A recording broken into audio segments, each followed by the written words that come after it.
Okay, just checking if everything is working properly. So if you can hear me, please give me a quick confirmation in the chat. And also tell me if the stream, the video quality is okay, as well as the sound.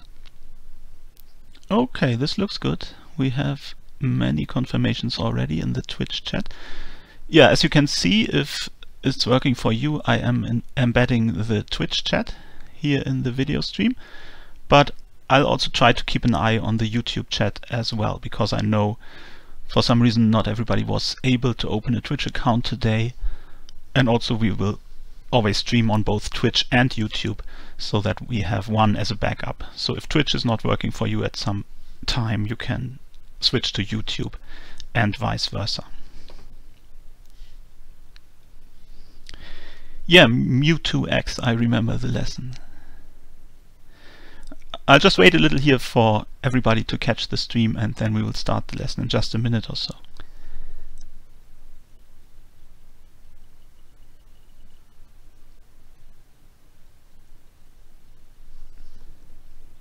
And Envu is Leonard, I guess. Hi.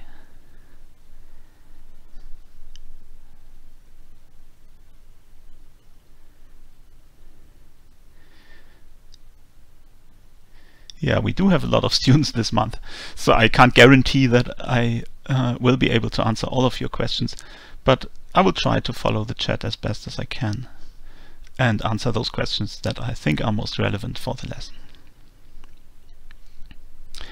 Okay, I guess most of you are okay technically, so we can start.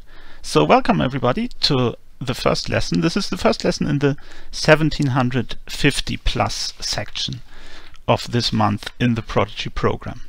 My name is Arne Jochens. I am a FIDE master from Germany. I'm director of content at Chess University, and also, as you can tell, an instructor here in our Prodigy program. So this is the first lesson. Each lesson this weekend is about 1 hour long, and here in the first lesson our topic is plans against a short-castled king, how to attack a king that has castled to the king's side. And this is part of a series. We will do a part 2 on attacking the queenside castled king.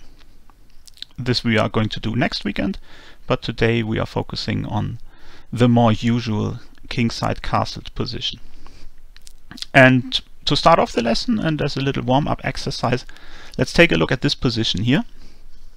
Somebody said this is a game Löwenthal versus an unknown opponent, but according to my database it's a game by the German Adolf Anderssen against another well-known player, Max Lange.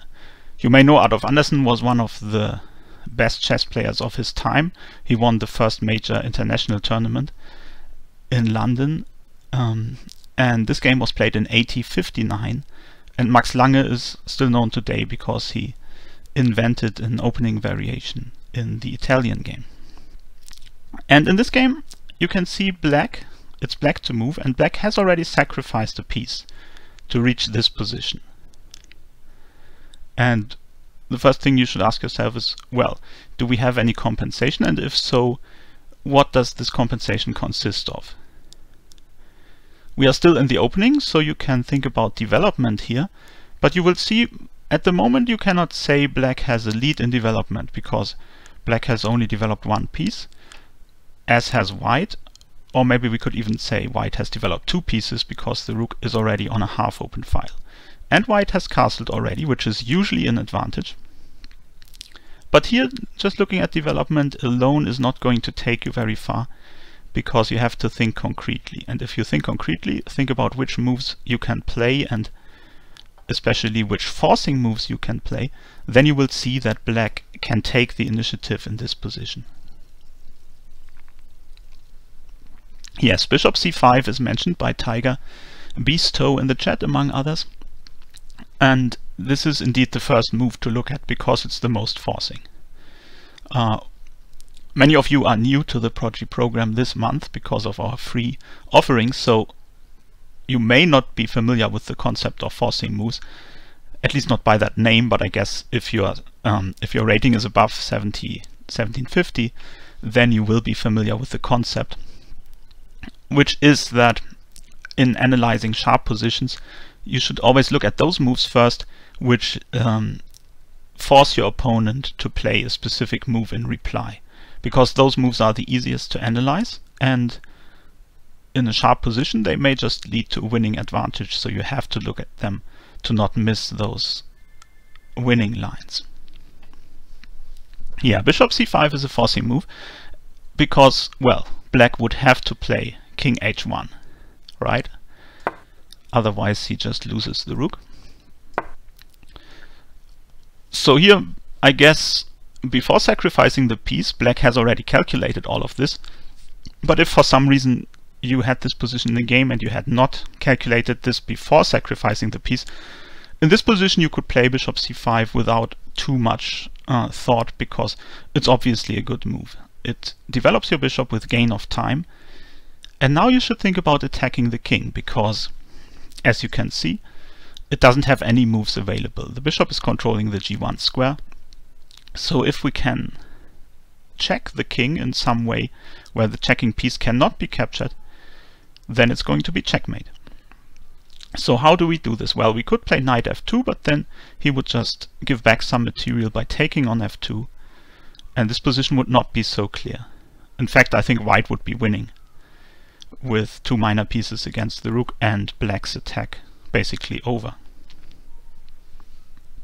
Okay, we have some suggestions here. Let me try to sift through these really quickly. Yeah, queen h4 is suggested, but you have to look for defenses. So if you play queen h4, it's true you are threatening checkmate because you're pinning the h2 pawn, so knight g3 checkmate is threatened. But the problem is white can defend quite easily against this. He could just play queen f3. When the queen defends the the g3 square, and also white is now taking over the initiative because he also has a threat of his own now against f7. And again, knight f2 will just allow white to give back some material to stop black's attack completely. So this is not working, but there is another idea. Play knight g3 first, as Kingslayer says, for example. Let's look at that. Knight g3. So we sacrifice the knight. Again, this is the most forcing move because white only has one legal reply. He has to take the knight. And now you can see this pawn formation with the tripled pawns on the g-file is very awkward for the white king, because not only will any check by a rook or by the black queen down the h-file be checkmate, but also these pawns are blocking each other. So white would like to push the g-pawn, the one on g2 that is, to make room for his king, but he can't because of all the other g-pawns. So we just need either to get the queen to the h-file or to get the rook, or to open the h-file for the rook to deliver checkmate here. Yeah, queen g5 is a good follow-up. Maybe a tempting move is h5 as well, but if we play h5, well, we do threaten h takes g4 checkmate, but of course white would not allow this but push g5 to keep the h-file closed, and now black has no way to force the h-file open. If you try h4, the same thing happens. So white will keep the h-file closed and not be checkmated here. But queen g5 is a good move instead, because now we actually have two threats. The first, maybe obvious one, is queen h6 checkmate. And the second point is that now, when the g4 pawn is blockaded, we are also threatening h5, because now white no longer has this defense to reply to h5 with g5. Yeah, rook f5 is the move played in the game, as mentioned by JKW, but it's not really a sufficient defense. In fact, black is just winning in this position. There is no good defense, because white would have to defend against both threats, and this is not really possible here. Rook f5 was tried. And now comes the real point of black's entire combination, and I think he had already seen this far when he sacrificed the piece earlier in the game. So what do we do after rook f5? Now queen h6 is no longer useful because it could be met with rook h5. And our queen is attacked. Yes, of course. Well done everybody who suggested this move. We still play h5, just sacrificing the queen because we don't necessarily need the queen if we can deliver checkmate with the rook. So if he takes, h takes is mate next move. So in the game he tried g takes h5, but well, this is just hopeless now. Not only does black regain some material, but he keeps the mating threats. White still tries to defend with g4, but now black has several ways to win.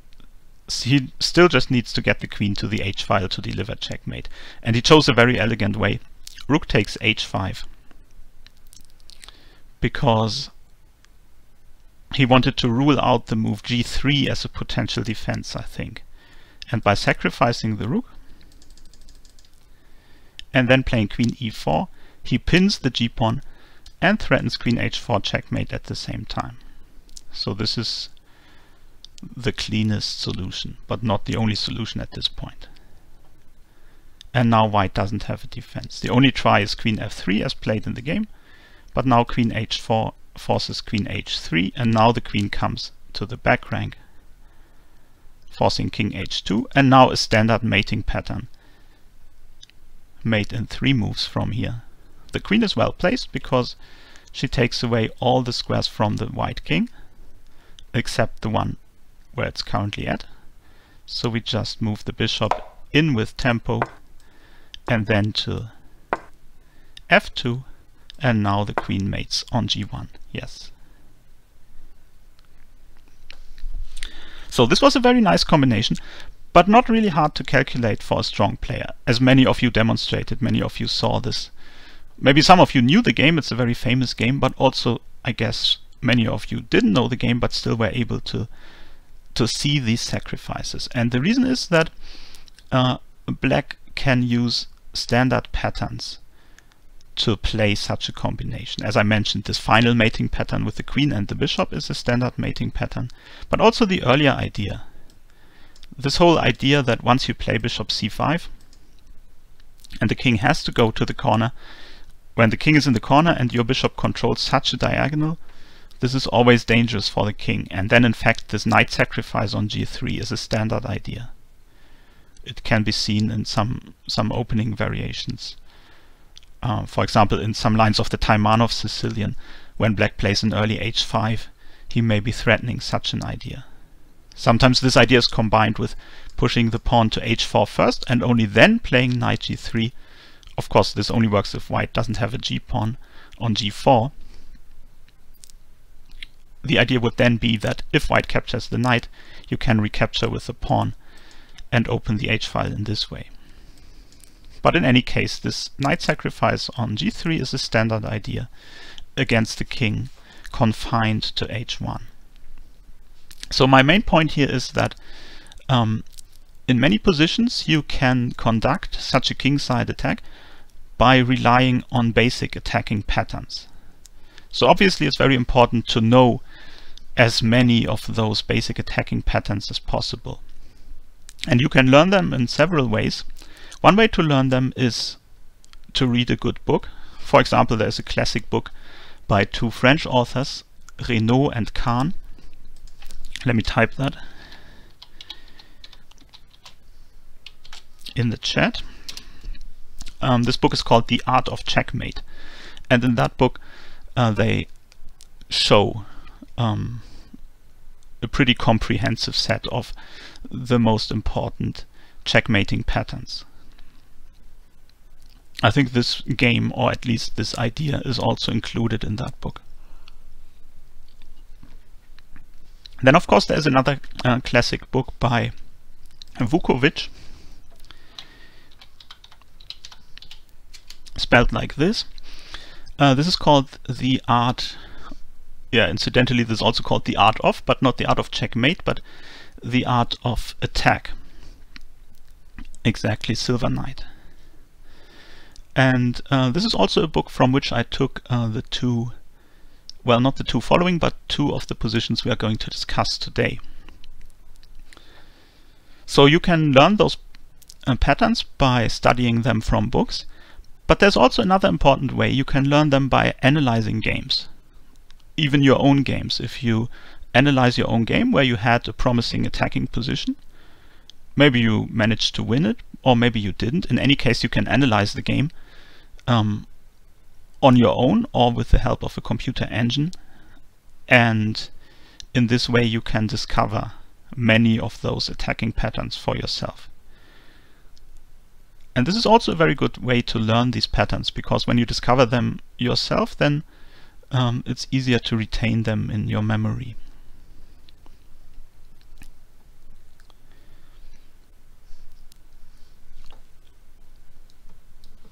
Okay, so much for my introductory example here. Now let's take a look at this position. Let's say it's white to move. Here you may recognize another standard pattern. Note that I'm using the term pattern in a loose way here. So pattern can mean both a concrete sequence of attacking moves. Like in the previous example, I would call the idea with the knight sacrifice on g3 a typical pattern. But it can also mean a static formation. So we can also talk about the king on g8, the pawns on g7 and h6 forming a typical pattern. So once again, black doesn't have an f-pawn, at least not in its original position. And in the previous game we saw that this might lead to problems on this diagonal, but here this is obviously not the case, as the diagonal is blocked by black pawns. But still, the missing f-pawn may be a problem for black's king, because white may be able to use the f-file in some way.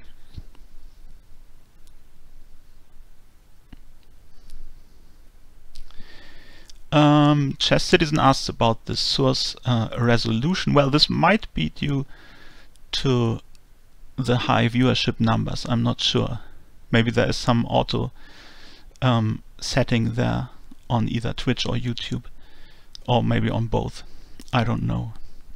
We don't have so much experience with these huge viewership numbers, so yeah, we're still gathering that experience right now. Yes, very good point made by many of you in the chat here. Rook f1 is the right move for white here. So let's first look at queen h7, because queen h7 is in a way the more forcing move. But this doesn't lead to checkmate. And we should note that black has an extra piece in this position. Black has two knights, white only has one bishop. So white needs to come up with something very concrete. And queen h7 is not too convincing. I mean, you could still try to play for a mating attack, but the king will run away and not get checkmated. I guess white still has some compensation for the piece, because the black king is obviously still not entirely happy here, but I'm not sure it would be enough compensation for a full piece. So this is another typical idea. In such positions where you are trying to checkmate the black king by bringing your queen to h7, it's often a very good idea to cut off some escape squares first. So in this position, rook f1 is the right move, simply preventing both of these king moves and thus threatening queen h7 with an immediate checkmate. And black doesn't have a defense. Well, he can try to sacrifice the queen, but this is not going to be enough. Or he can try to sacrifice the knight, but white will still have an attack and then for free. So this is just winning. Yeah, he can also try g6, but I think his position is just too loose then. Well, he loses 2 pawns at least, and white keeps the attack. So this time I'm pretty confident that white has more than enough for the piece. You can analyze this position further, but that's not really so much to the point here. I basically just wanted to emphasize that if you are conducting a kingside attack based on bringing your queen to h7, it's often a good idea to cut off some escape squares first, and rook f1 is a typical way to do this. In some similar positions, maybe also from the French defense, like this pawn structure would suggest, there can also be an idea to bring your bishop to a3 to take away the f8 square from the black king. So at this point I would like to introduce a concept that Vukovic talks about in the book I mentioned. He talks about focal points. And what he means by this are squares in the vicinity of your opponent's king that you want to use for your attack. So in this case, especially if we play rook f1, we want to use the h7 square to deliver checkmate. So in this case, h7 would be called the focal point of white's attack. Of course, the ultimate target is always the king in these examples, but the focal point is not the square on which the king is checkmated, but the square, well, in a way it is, but not the square on which the king is, but the square on which the checkmating piece is going to be. So here h7 would be the focal point. And this is a very useful concept to be aware of in attacking the castled king, because when you're aware of the most vulnerable square around the black king, then it's much easier to plan your attack. So let's try to do this in another position. Take a look at this position. It's white to move. And the first question is, what do you think is the most promising focal point for white to try to make use of in this position?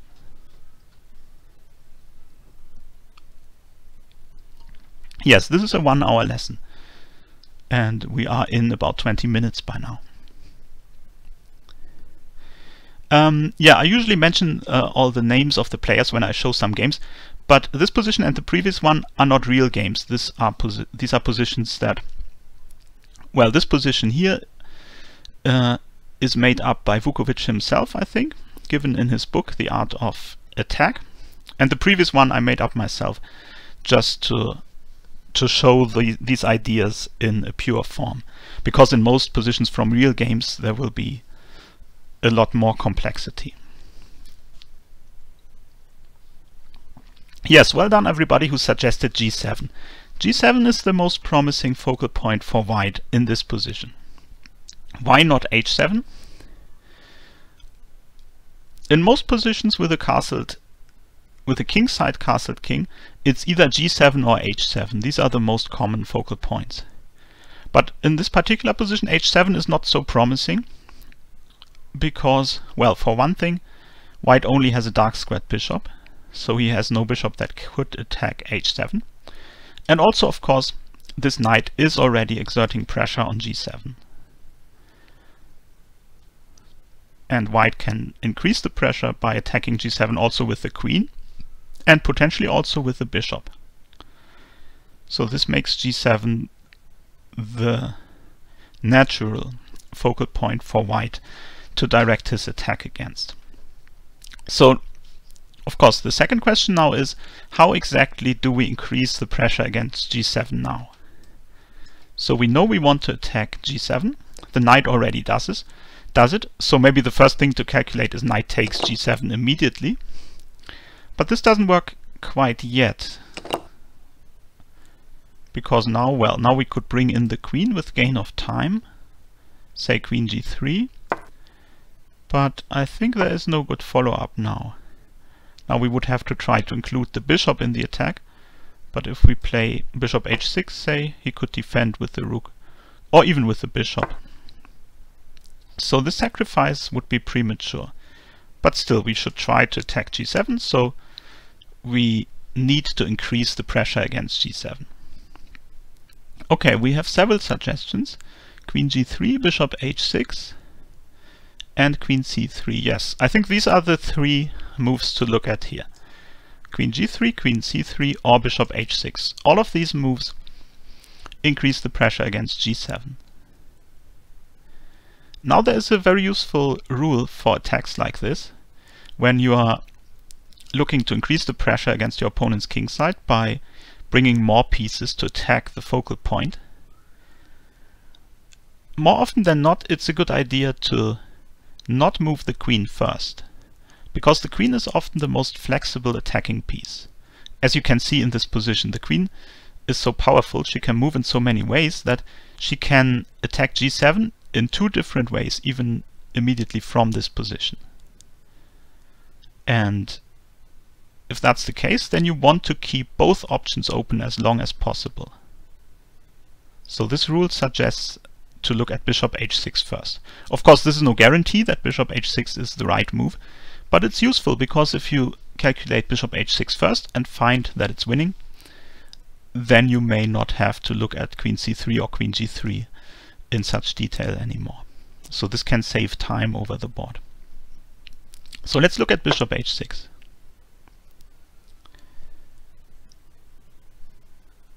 Well, first question, what happens if he takes? Well, then of course queen g3 is very strong, because if the king moves, we have our checkmate on the focal point g7. So he would have to... Well, maybe queen g3 is not the best move, because after bishop g5 we can regain the piece, of course, by attacking the pinned bishop. But, well, he can still fight, I guess. So maybe here we can make use of the flexibility and play queen c3 instead, so that he doesn't have this defense with bishop g5. This looks more to the point, because, well, once again we're threatening queen g7, and if he plays, well, if he plays bishop f8, then knight f6 wins the rook with check. As you can see, the king has to move in into this discovered check, so we can take a full rook. So f6 is the only move. But now queen g3 is much stronger. Now we have ruled out this defense. So this is a good illustration of how useful it can be to have this flexibility with the queen. We wanted queen g3, but we didn't want the bishop g5 defense, so we went to c3 first, provoking f6, and now to g3. Now black doesn't have a defense. Queen g7 checkmate is coming. Well, he can still try bishop g4 and run to e6, but this is clearly lost for black. I mean, we can just keep attacking and we have already regained the piece. Maybe just knight f4 and maybe attack the pawn on f6 once more with knight d5. Just pick up this pawn, keeping in attack. So this is just winning for white. We win some pawns and keep the attack. And we also win the exchange, because the queen is attacked and knight f6 is threatened. Okay, so bishop h6 is possible. If he takes on h6, he loses by force. What else can he try? Well, if he defends g7, say with bishop f8, obviously if bishop f6, then knight takes f6 is just devastating. So bishop f8 is a natural try.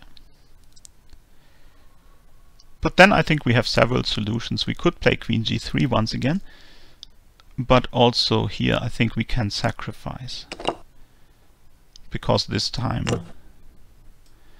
we immediately regain the piece. And again the king has to run, so we win a pawn and keep the attack at least. Yeah, maybe we should continue this line a bit. So the only move not to get checkmated is king f8. Then we take, and now this is not really on topic, but just to illustrate another attacking rule. If your opponent's king is in the center, then of course what you should try to do to attack it is to open up the position. So which move is the most straightforward for white to win this position?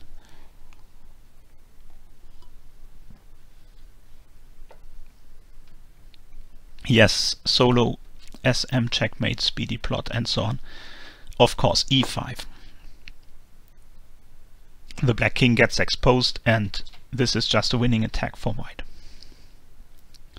Okay, but let's get back to this position after bishop h6. There's one last move that we have to check, which is g6. And this leads to another typical attacking pattern, or to several maybe. But this is a typical kingside formation in its own right, of course. Often black will play this move voluntarily in the opening if he wants to fianchetto the dark squared bishop. But here he has been forced to play this move g6. And you should be very aware of the fact that whenever black has played g6 and castled kingside, then the dark squares around his king, in particular f6 and h6, are potentially very weak. If black has a bishop on g7 which cannot be exchanged, then it may be okay, but if not, then black really hates to play this move. Now you can see the bishop on h6 is no longer attacked, so it will stay there, causing black headaches about the g7 square. And also the knight can now try to exploit the f6 square. And there's also another mating pattern that we should mention. If the queen gets to the long diagonal and the knight gets to h6, this can also lead to checkmate.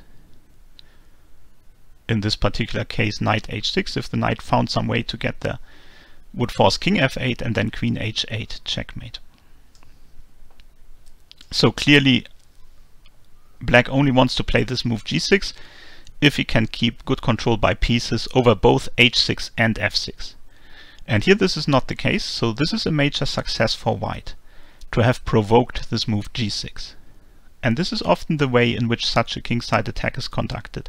If there are no pawn weaknesses in your opponent's castled position, like here in the position we started with, then in principle you have two ways to conduct such an attack. One way is to advance your kingside pawns, to force open a file or two.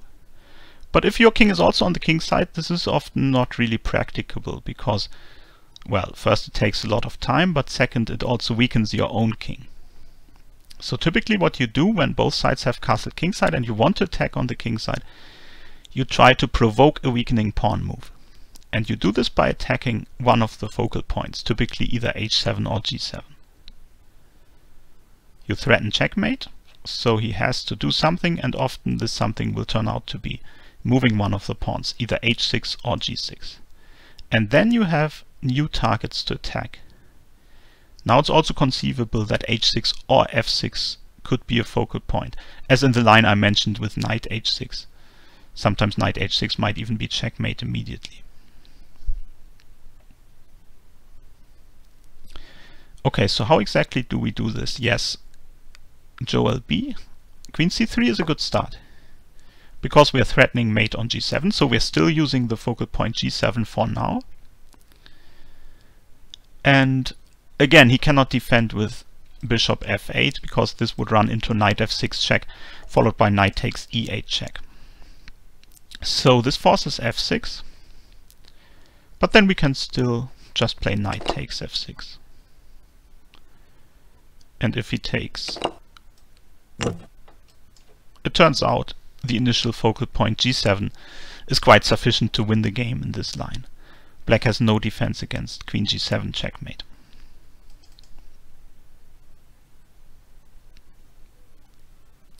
Yeah, and JKW mentions another try after f6 knight takes.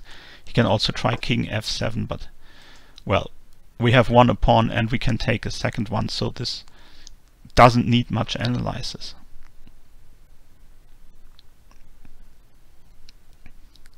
So in a way this was a very simple example, but then again you have to come up with the correct first move, bishop h6. So if you approach this position too casually, you might play queen c3 or queen g3 immediately, and those moves I think do not win by force. I think bishop h6 is the only move that really wins by force. So from this you can see how useful it is to know some of these basic attacking rules, like look for the focal point, focus on that point, look for ways to attack it, and then choose the best way to attack it. And often the best way is the most flexible move.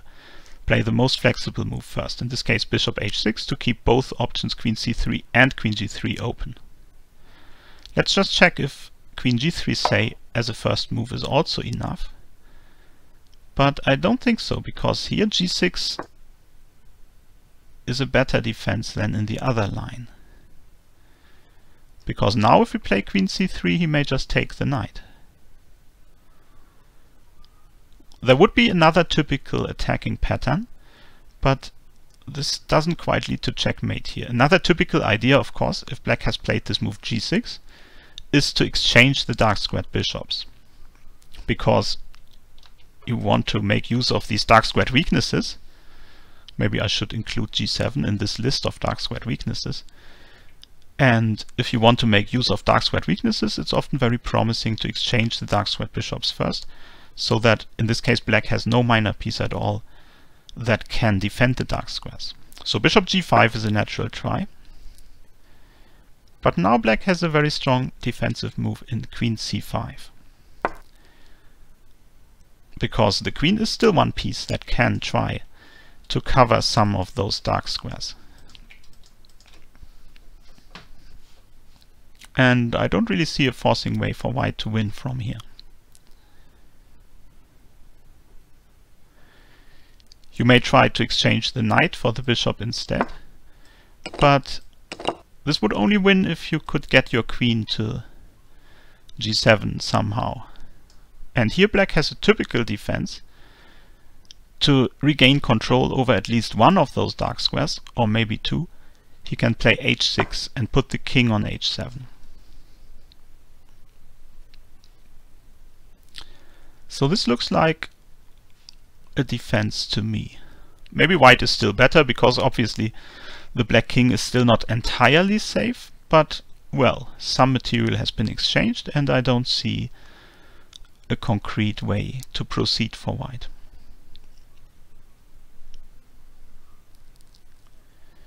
Let me just try to see if I missed any important questions here. There was a question about bishop takes e7, knight f6. Yeah, of course, in this position after queen c5 we can also put the knight on f6. But this is still not checkmate.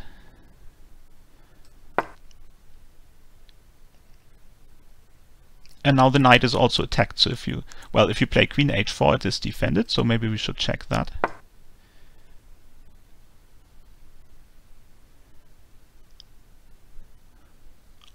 And now the question is, how strong is this threat of a discovered attack against the rook? So say black just plays h6 to defend h7. Do we have a good way to attack this rook?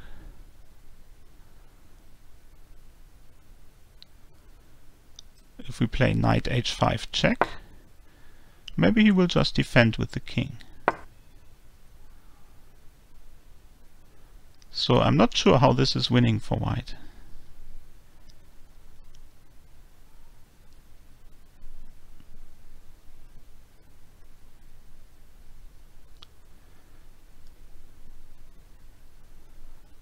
G5 may be an even better defense for some reason. I didn't look at that move. Maybe because it looks so weakening. But of course, if it wins a piece, then black should play it. Although I guess it doesn't. Well, maybe it does win a piece. White can still try knight h5, but now if the king attacks the knight, seems white has no way to keep defending the knight and save the queen at the same time. So this is an even bigger problem for this line from white's point of view. In any case, we can conclude this line doesn't work for white. So I'm still convinced bishop h6 is really the only way to win in this position. By the way, I'm not using engines during the live lessons because I think this is detrimental. I want to think about the positions on my own. I often use engines in preparing the lessons because I don't want to use examples that are flawed in some way. But of course you will often ask some questions where I haven't looked at those moves beforehand, and then I have to try to figure it out on my own during the lesson. But I think this is good because this can show you how I approach, or how a human player approaches these positions. And in this way I can explain the thought process more easily than I would be if I just followed the engine's suggestions. And I would also recommend you to do the same during live lessons, not to use an engine, because it's better to think for yourself. But of course you can always check everything afterwards. Okay, yeah, sorry if I can't answer all the questions, but I want to get in at least one other position. Because this one is also from Vukovic himself, from the book The Art of Attack, and I think this formation, again this fianchetto kingside formation where black has played g6, is extremely important because it can arise from a lot of openings, but also if black hasn't played g6 in the opening, as we have seen, we may still be able to reach this pawn structure by forcing him to play g6 later on. And I think this is an excellent example from Vukovic, because here in analyzing this position you can discover basically all of the standard attacking techniques against this pawn structure, this fianchetto kingside pawn structure. Of course this position is already extremely favorable for white, because you can see the white king is completely safe, whereas black's kingside has been weakened by this move. And having played g6, the dark squares around black's king are very weak, and white has the right bishop left to exploit this. And the bishop is already well placed to do this, sitting on f6, and it looks superior to the black knight. Although this may not be entirely clear, because the knight is always a very flexible piece, and black can still try to use the knight for the defense in several ways here. But white has so many attacking ideas that the position is very promising for white. And I think it's winning after having analyzed this in detail. And I want you to do the same with me now, to analyze some of black's defensive tries, to see the typical attacking ideas that white has available. Because one attacking idea is not going to work against any black defense. And I should say it's black to move in this position. So black can choose a defense right now, but we can look at several tries. But maybe first of all we should look at white moves, even though it's black to move. For black to choose a good defense here, he has to be aware of white's attacking tries. So what are white's threats in the position? Yeah, maybe this is the most obvious one, mentioned by several students here. Queen d2. With the idea to bring the queen to h6 and then, if possible, checkmate on g7. And also when you have the queen on h6, queen g7 is not the only potential follow-up. You also have this idea to activate the rook by bringing it to h3, and then you would be threatening queen takes h7 checkmate.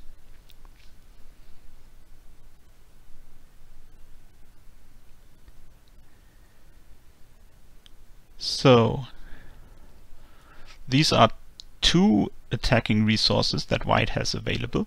Maybe these are the two most dangerous ones, but they are not the only ones. We should also not forget about this other rook, because this position is very closed. You can see all of the central pawns are locked. All of these pawns are blockading each other. And this is in fact one of the most promising scenarios for a kingside attack. If the center is completely blocked, like in this position, then naturally you have to attack on the flank, and usually you do attack on the flank where you have more space. So for white, based on the pawn on e5, this would be the king side in this position.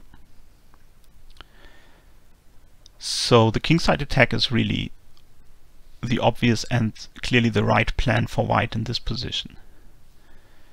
And because black has already played g6, he has these permanent weaknesses on the king side.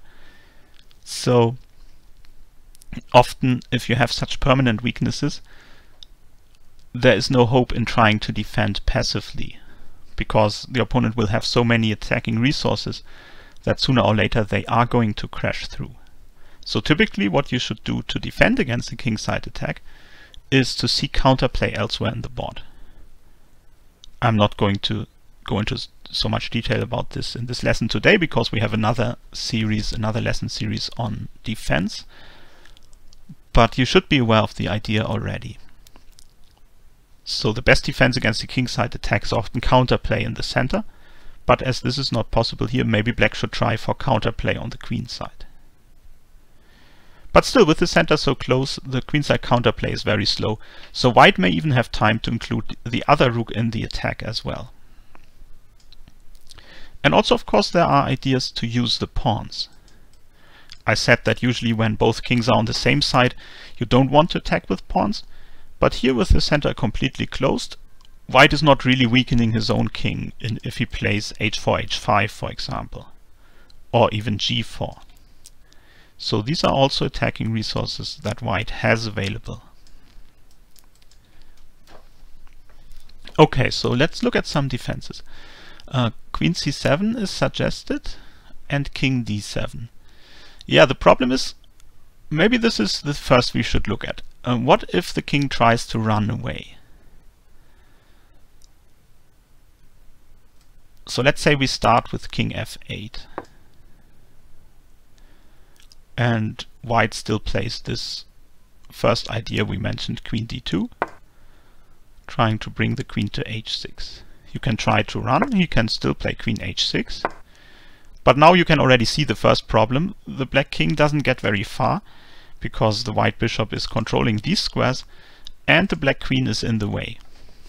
So this was already mentioned in the chat. To complete this plan for black, you would also have to move the queen. But then the question is, well, not really a question. She only has one square to go to if you don't have time to move the knight.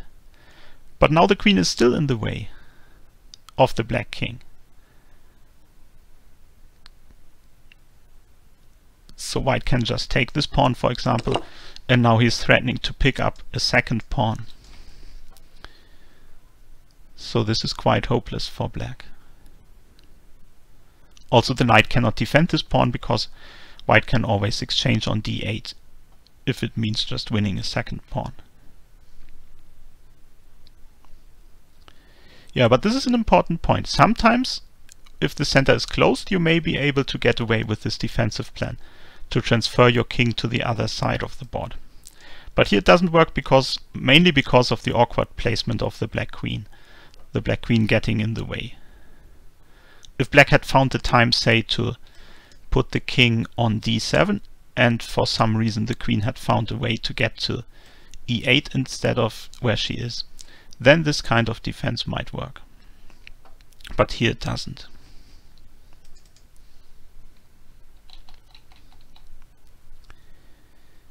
Yeah, another idea, knight e7. Some say it doesn't work, but we should look at this. Knight e7 is also a natural defensive try, because one potential follow-up is to bring the knight to f5 to defend those dark squares.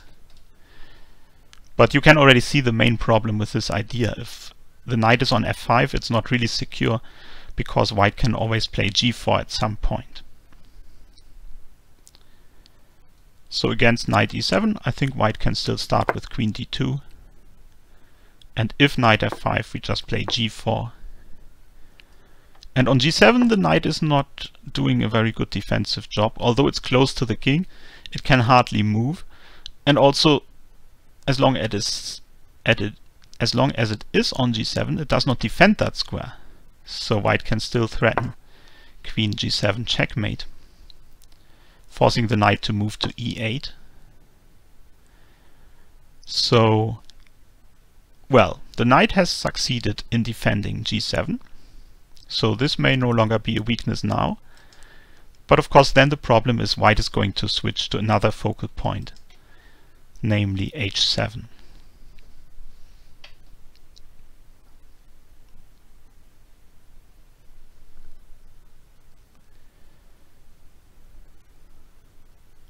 He can just play rook e3 here. And now we have Well, for once we of course have the idea to play rook h3, but there's also now an immediate threat here of this queen sacrifice. This is another typical attacking resource against this fianchetto formation. When you have the bishop on the long diagonal, there's this mating pattern. Say black makes some random move, this mating pattern here, with the bishop on the long diagonal and the rook on h8. So this is another threat white already has in this position after rook e3. And there is no defense. So knight e7, well, we can look at some other lines, but the problems are similar. Knight e7 is not a sufficient defense. Okay, someone here, GM Mukmuk, wants to combine these two ideas, knight e7 and king e8. Let's look at this.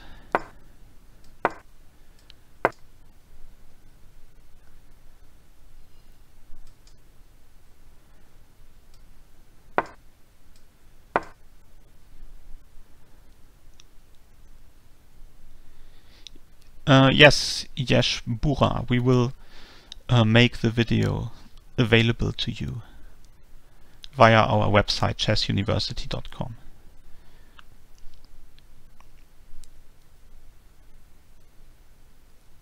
Yeah, I think this, I don't really see the point of combining these two ideas.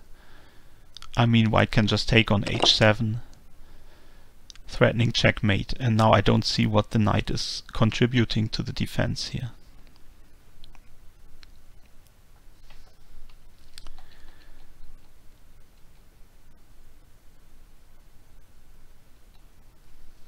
So maybe we should also check if what happens if black just goes for counterplay immediately. b5. Try to be faster with the queenside counterplay than white is with the kingside attack.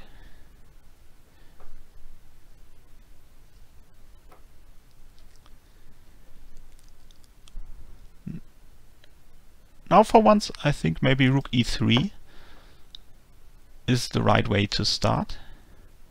Because we should also mention, if there is no knight on the king side, black has another defensive idea, which is to bring the queen to f8. On its own this is not enough, but if white only attacks with the queen and the bishop, this could be enough. But this is the reason why white needs the rook in the attack anyway. So we can also start with rook e3. Say black plays b4, and we just put the rook on h3. I think this is the most convincing way to meet this counterplay, because now it turns out black is not in time with the counterplay. If he takes on c3, we don't even need to bother recapturing, because now we have this rook sacrifice.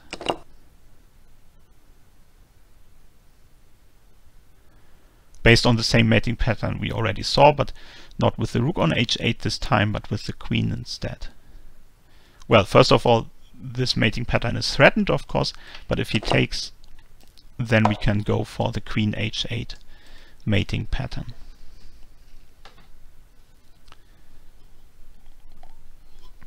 So again, you can see that it's not always a good idea to start with the queen move, because the queen is so flexible.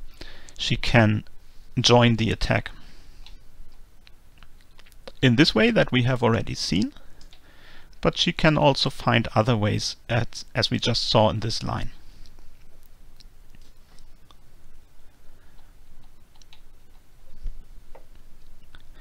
Okay, Sean asks, why not h6? Let's look at this. Yeah, I mentioned this in the previous position, I think. This can sometimes be a good defense when you have already been forced to play g6. It may be a good idea to play h6 as well, just to regain some control over those dark squares, and maybe you can put the king on h7. In fact, if you play h6, you're more or less obliged to put the king on h7, otherwise h6 is just too weak. But of course, h6 is still quite weak, and white can try to attack it with both queen and rook. So you would think you would have to, well, you have 2 tries to defend h6. You will have to defend it with the king, but if it's attacked by both the white queen and the rook, you will have to defend it a second time. So you can try to do that with the queen or with the knight. Let's say we start with rook e3, king h7, rook h3. So now white is threatening queen d2, among other things. And you can try to defend with the knight. Knight e7, planning knight g8. But again, the problem is white has an immediate sacrifice. Not the only problem, but the most straightforward way to win this position. Sacrifice the rook, and this time we see a different mating pattern. Not only is white threatening mate on h8, but also queen h4 would be checkmate immediately. And of course, if king h7, then it's going to be mate on h8 again. Yeah, so this also doesn't work. If we try to defend with the queen, I think white can do the same. There's not really any difference. Queen e8 was played to prepare queen f8 to defend h6, but it's just not in time, as you can see.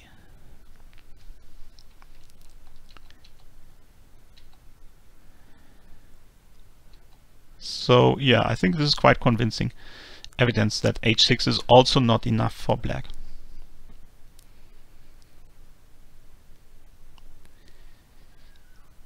There's a question about the 900 class. This is the 1750 plus class. The other sections start later. I can check the schedule really quick. The 900 class is starting at 3 p.m. Pacific time. There's one final defense that maybe we should mention, which is knight b8. This was a line suggested by the computer as the best defense. The idea is to move the queen and then bring the knight to f8, or to d7 first, maybe with the option to take on f6, but most likely with the intention to bring the knight to f8 to defend h7. So let's see if this is any good. Again, I think white should play the most flexible attacking move, rook e3.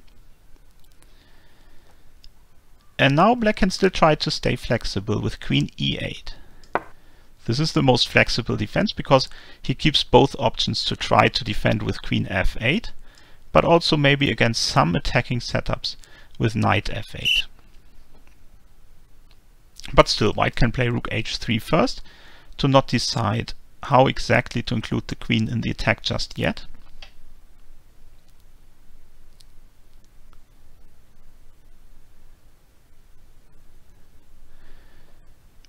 Welcome, Enigmatic. Yeah, Enigmatic is one of our regular students in the Prodigy program. So it's good to see some familiar names here, but of course we have many new students this month.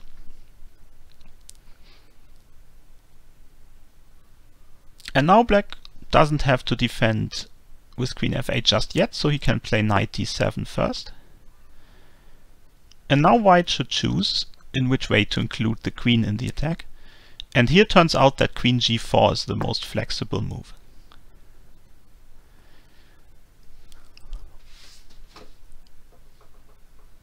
Now we again have ideas of the rook sacrifice, but also just to play queen h4, and sometimes still to return to this other idea with queen h6. And another important idea is to play queen g5, but not followed by queen h6, but by rook h6. This is important in the line if black exchanges on f6 now. If he exchanges and tries to defend with the queen, then we can play queen g5, preparing rook h6, and then black has no way to defend h7. So this rules out the potential defense with h5. By playing rook h6 first, we are preparing to just double up on the h-file when black cannot defend h7 and also not move that pawn. If we attacked h7 right away, then he could still try to get away with h5. Although probably this is still very good for white, we can follow up with g4. Well, black has some hope here. So it's better to rule this out by playing queen g5 first. And now, of course, he cannot play h5 because we can just take. When we still have the same idea, to double major pieces on the h-file and then going for the focal point h8.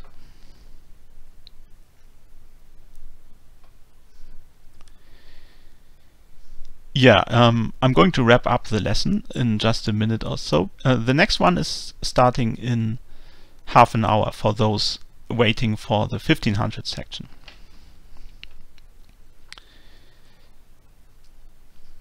So again, I want to emphasize that it can be very useful to analyze such positions.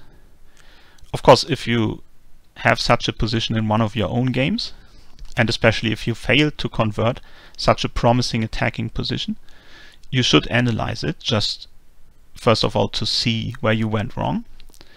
But also if it's from some other game, maybe even a position that was made up like this one, it can be very beneficial to analyze it, because by analyzing it you will see all of these patterns. And when you do this repeatedly with different positions, you will notice that many of these patterns appear again and again.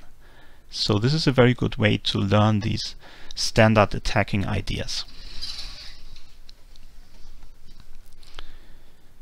And as I mentioned, we are going to do a second part of this little series on attacking the castled king. So next week we are going to look at positions where one side has castled queenside, and we are trying to attack that king.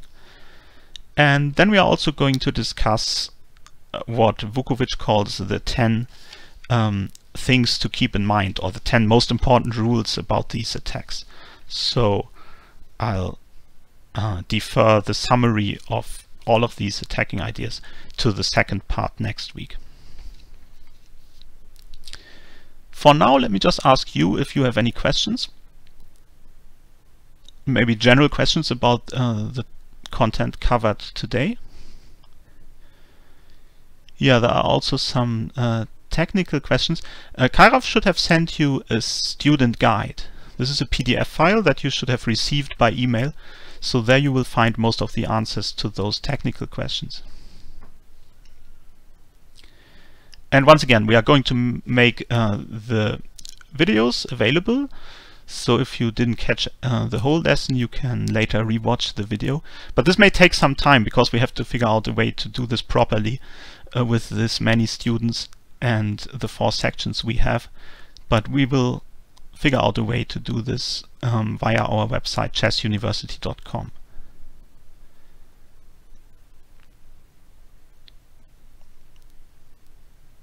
Okay, so thank you everybody for your attention. See you again next week. Have a good time, everybody. Bye.